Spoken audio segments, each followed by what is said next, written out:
Hello viewers, আসসালামু আলাইকুম, welcome to my new another video. তো আজকে আমরা এমন একটি জরুরি বিষয় নিয়ে কথা বলবো, সেটি হচ্ছে আমাদের রেগুলার লাইফের জন্য খুবই গুরুত্বপূর্ণ একটি বিষয়। তো সেটি কি? সেটি হচ্ছে ল্যাপটপ বা কম্পিউটার। তো ল্যাপটপ এবং কম্পিউটার এটি আমাদের রেগুলার লাইফের জন্য খুবই গুরুত্বপূর্ণ একটা জিনিস। তো যারা সাধারণত ইউজড অথবা ব্র্যান্ড নিউ ল্যাপটপ কেনার চিন্তা ভাবনা করছেন, তো তাদের সাধারণত একটা বাজেট থাকে যে 30 থেকে 35 বা 35 থেকে 40 এর মধ্যে কোন ল্যাপটপটা নিলে বেস্ট হবে। তো যারা এই বাজেটের মধ্যে ল্যাপটপগুলো খুঁজছেন, তো এই ভিডিওগুলোর পারফরমেন্স কেমন হবে, তারা কি যে কাজের জন্য কিনবে সেই কাজগুলো কি স্মুথলি করতে পারবে, নাকি তাদের কাজগুলো করার সময় হ্যাসেল হবে। তো যারা এই সব চিন্তা ভাবনা করছেন বা এই ল্যাপটপ কিনলে পরে এটা কনফিগারেশন কেমন হবে, সেই কনফিগারেশন অনুযায়ী পাচ্ছে কি না পাচ্ছে, তো টোটালি এই ভিডিওটা তাদের জন্য। তো সম্পূর্ণ দেখুন, এবং আমার ভিডিওটা যদি পছন্দ হয় তাহলে সাবস্ক্রাইব করুন এবং আমার সাথেই থাকুন। তো চলুন শুরু করা যাক। তো যারা 30 থেকে 40-এর মধ্যে ল্যাপটপ নিচ্ছেন, তারা সাধারণত বেসিক্যালি তারা i5-এর 6 জেনারেশন, 7 জেনারেশন বা 8 জেনারেশন এই ল্যাপটপগুলো পাবে। তো এই ইউজড ল্যাপটপগুলো সাধারণত 2016, 17 বা 18 সাল এই সালগুলোতে রিলিজ হয়। তো এই সালগুলোতে রিলিজ হওয়ার ক্ষেত্রে তো এখন অলরেডি 2023।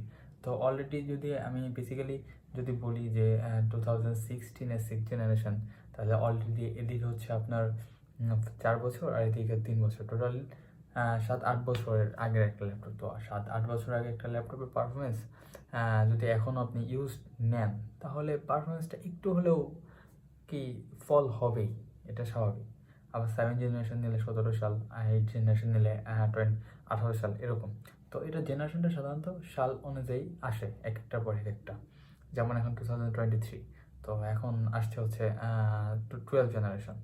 তো এরকম আবার যদি ওই ল্যাপটপগুলো যদি না নেয়, এখানে এই সময় অনেক সময় এইচপি, ডেল, লিনোভো, আসুস ওরা কী করতেছে, 30 থেকে 40-এর মধ্যে ইন্টেলের সেলেরন প্রসেসর বা পেন্টিয়াম সিলভার এই প্রসেসর ল্যাপটপগুলো ইউজ করতেছে। তো এই সময় এই তৈরি করার সময় তো এদের ক্ষেত্রে 4 GB র্যাম দিয়ে দিচ্ছে, অ্যান্ড DDR4 র্যাম আপনি আপডেট করতে পারবেন। আবার এসএসডি দিয়ে দিচ্ছে 128, চাইলে সেটাও আপনি আপডেট করতে পারবেন কোনো সমস্যাই ছাড়াই, কারণ ল্যাপটপে র্যাম এবং এসএসডি এগুলো সবসময় আপডেটেবল। তো এগুলো নিয়ে কোনো টেনশন করার কিছুই নেই। সাধারণত এই ল্যাপটপগুলো নিলে আপনি পারফরমেন্স আগের যেগুলো 2016, 17 সাল একটু হলেও বেটার পাবেন, কারণ 2016, 17, 18 সাল মানে অলরেডি না হলেও 3-4 বছর ল্যাপটপগুলো ইউজড হয়েছে। তো ইউজড হওয়ার ক্ষেত্রে তো ওটার একটু হলে পারফরমেন্সটা কম হবে। কিন্তু আপনি যখন এই ল্যাপটপগুলো নেবেন, যেমন ইন্টেলের সেলেরন বলেন বা পেন্টিয়াম সিলভার বলেন, এই প্রসেসর ল্যাপটপ নিলে আপনি জাস্ট এগুলো তো একদম নতুন, তো নতুন হলে এটা পারফরমেন্স তো 100%ই পাবেন। তো যারা স্টুডেন্ট বলেন, যেমন স্টুডেন্টের ভার্সিটি প্রেজেন্টেশন প্লাস ডকুমেন্টস এগুলো রেডি করা, অন্যদিকে যারা অফিসিয়াল কাজ করেন সেক্ষেত্রে তাদের অফিসিয়াল এক্সেল, পাওয়ার পয়েন্ট, এদের জন্য এই ল্যাপটপগুলো বেস্ট ল্যাপটপ। তো যে কোনো সমস্যা ছাড়াই স্মুথলি ওনারা এই ল্যাপটপগুলো কাজ করতে পারে। তো আমি সাধারণত আপনাকে আমরা দেখাবো যে তোশিবার একটা ল্যাপটপ, যেটা i5-এর 4 জেনারেশন। এটাতে 4 GB র্যাম আছে এবং 128 এসএসডি আছে।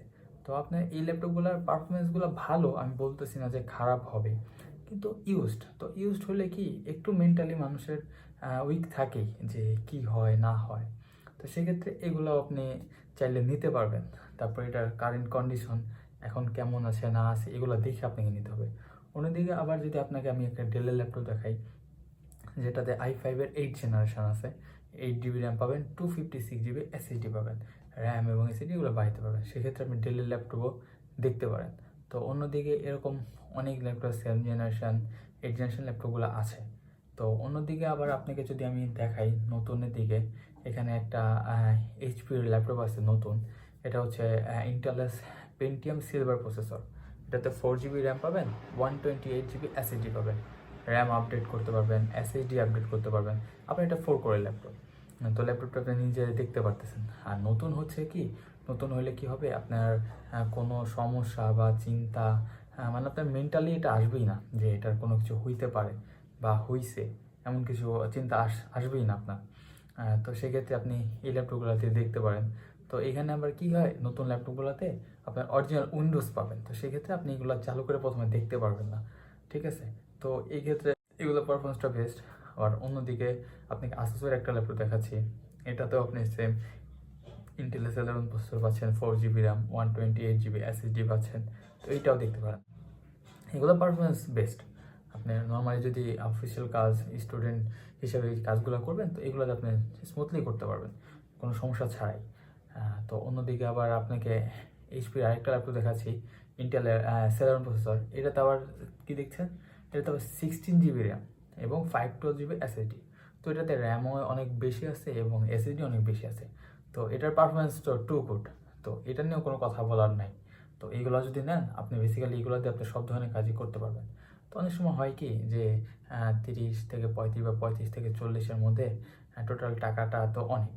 তো যারা একটু বাজেট বাড়াইতে পারবেন, চেষ্টা করবেন যে নতুন জিনিস নেওয়ার। কারণ নতুন জিনিস নিলে নতুন মানেই নতুন। তো নতুনের সাথে তো অন্য কোনো কিছু আর কি কম্পেয়ার করা যায় না। তো সেক্ষেত্রে আপনি নতুন নিতে পারলে সবসময় ভালো। তো সেক্ষেত্রে আপনি সব কিছুই বেশি পাচ্ছেন, ওয়ারেন্টি পাচ্ছেন, প্লাস আপনার মেশিন আপনি নতুন অন করতে পারতেছেন। তো এই ক্ষেত্রে আপনার জন্য ভালো। তো ভিউয়ার্স, আপনাদেরকে আমি সম্পূর্ণ ভিডিওতে আপনাকে বোঝানোর চেষ্টা করেছি কোন ল্যাপটপটা আপনার জন্য, কোন ল্যাপটপটা আপনার জন্য না। তো আজ এই পর্যন্তই। ভালো থাকবেন। অন্য কোনো আরেকটা ভিডিও নিয়ে আবার আপনাদের সামনে হাজির হবো, অন্য কোনো ল্যাপটপ নিয়ে। তো সেই পর্যন্ত ভালো থাকবেন, সুস্থ থাকবেন। আসসালামু আলাইকুম।